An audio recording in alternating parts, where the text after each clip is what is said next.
तो अध्यात्म में इस कथा का अर्थ है कि ये जो शरीर है यही बांसुरी है। वसईति विषयान तो शरीरम, अर्थात जिसमें विषयों का वास है उस शरीर को बांसुरी ही कहा। और ये विषयों का शरीर बज कैसे रहा है, तो कहा भगवान नारायण इसमें श्वास रूपी फूंक मारते हैं, तब श्वास आती और जाती है उस नारायण की गति से, तब इसमें सारे स्वर संगीत राग अनुराग निकलते हैं। आज ब्रह्मा से निर्मित बांसुरी सरस्वती ने भगवान के होठों पे रखी तो गीत मल्हार गाने लगे परमात्मा, सुंदर सुंदर गीत बांसुरी से बजने लगे।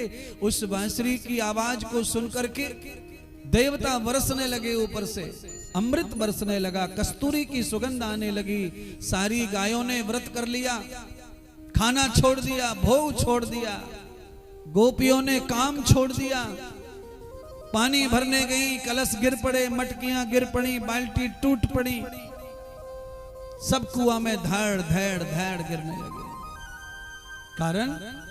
कारण यह है कि तावते ज्ञानस्य मूलम तदानंदम, जब परमात्मा का ज्ञान कान में पड़ता है तो वह आनंद पैदा होता है कि ये संसार का कुछ भी काम अच्छा लगता नहीं है। आप तो छोटे भक्त हैं, पर मीरा के बचपन में जब भगवान का आनंद उनके जहम में प्रवेश हो गया तो मीरा ने 100-200 बीघा में बना हुआ महल छोड़ दिया अपने पिता का। विवाह हो गया, बाल विवाह हुआ था मीरा जी का। पति का महल अपने पिता से भी बड़ा था, पति का महल। राजरानी मीरा भगवान के आनंद को जहम में बिठा लिया तो उसने पति का महल भी त्याग दिया, वो ऐसो आराम त्याग दिए और फटे हुए हाल में, फटे हुए कपड़ों में, रोती बिलकती गरीब दशा में इस वृंदावन में आई और यहीं पर गोविंद को पा गई मीराबाई। और वो भक्ति का प्रकार है, वही नाद है, वही नशा है भक्ति का।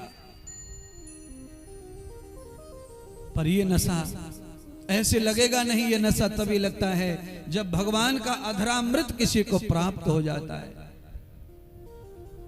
इस लकड़ी में क्या जान है, बोलिए। मरी हुई चमड़ी को एक होशियार कोई देवता, कोई गंधर्व, कोई संगीता आचार्य जब अपने स्वर में उंगलियों की कला करता है तो वो मरी हुई चमड़ी पूरी कला के मारे पूरे पांडाल को नचाने को मजबूर कर देती है। वो चमड़ी मजबूर क्यों?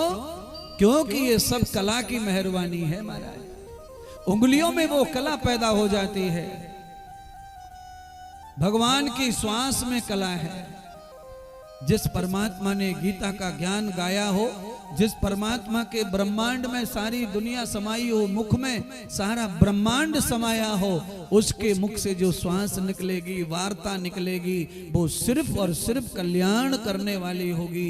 गोपियों का कल्याण का मार्ग खुल गया, गोपियां स्तब्ध हो गईं और एक चित्त होकर के ध्वनि को निहारने लगी कि ये ध्वनि कौन सी दिशा से आ रही है।